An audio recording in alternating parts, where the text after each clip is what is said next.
وما أرسلناك إلا رحمة للعالمين. Kemudian kita masuk di hadis yang ke-32, yaitu hukum menolak ajakan suami. An Abi Hurairah radhiyallahu anhu, dari Abu Hurairah radhiyallahu anhu, qala, beliau berkata, qala Rasulullah SAW bersabda, idza da'a rajulu imra'atahu ila firasyihi, kepada suami istri, fa'abat, kok nggak mau, enggan, fabata ghadbana, kemudian suaminya marah gitu, alaiha,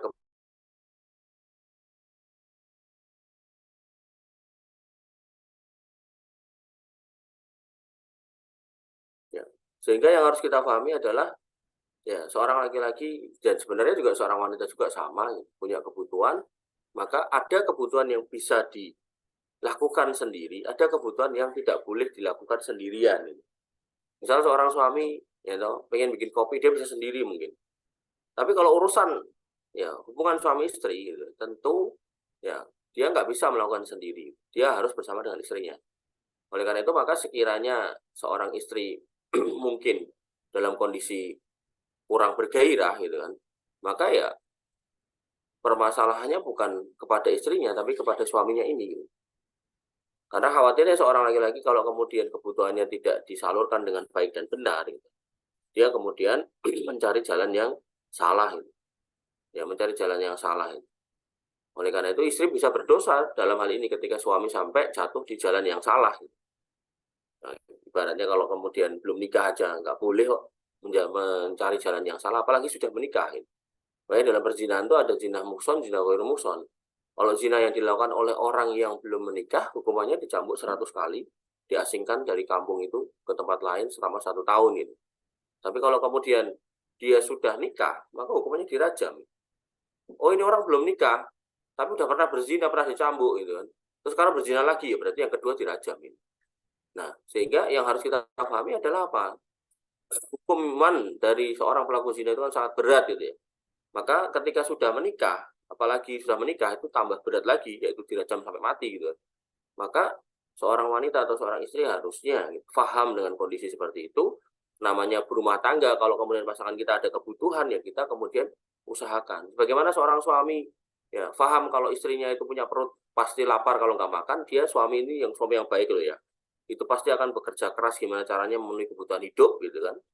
Maka seorang wanita juga harus paham kondisi seperti itu. Bahkan suami-suami itu kadang itu dalam kondisi badan kurang sehat gitu kan, dia keluar rumah tetap untuk Gojek, untuk apalah gitu kan.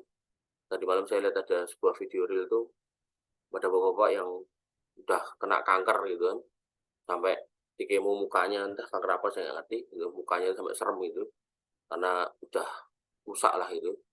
Itu ada order makanan online gitu kan, itu di-cancel, terus orang pada order Gojek, orangnya datang pada takut gitu kan, nggak mau naik gitu kan. Nah, terbayangkan bagaimana perjuangan seorang suami seperti itu. Kemudian kok sampai rumah gitu kan, karena tadi kerjanya di jalan, lihat wanita nggak pakai celana di jalan banyak, berseliweran gitu kan, sampai rumah gitu kan, punya kebutuhan, istrinya nggak mau gitu. Itu kan pasti satu hal yang ya sangat menyedihkan gitu loh. Oleh karena itu maka ya Nabi SAW sampai mengingatkan kalau kamu sampai nggak mau, maka kalian akan dilaknat oleh malaikat sampai subuh. Jadi hukum sebab akibatnya ini harus kalian pahami ya, jangan cuman oh, kok ini kok wanita kok dapat konsekuensi berat gini ya. Karena ya tadi itu loh, laki-laki itu sudah berjuang seperti itu dan di jalan itu banyak hal yang kemudian mengganggu pikirannya gitu kan. Maka mungkin hiburannya ya ketemu dengan istrinya, bahkan sampai puncaknya yaitu berhubungan suami istri ya, itu satu hal yang lumrah gitu.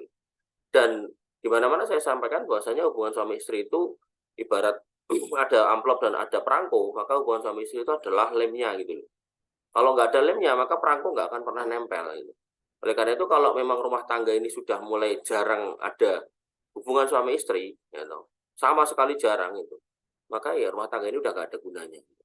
Ya.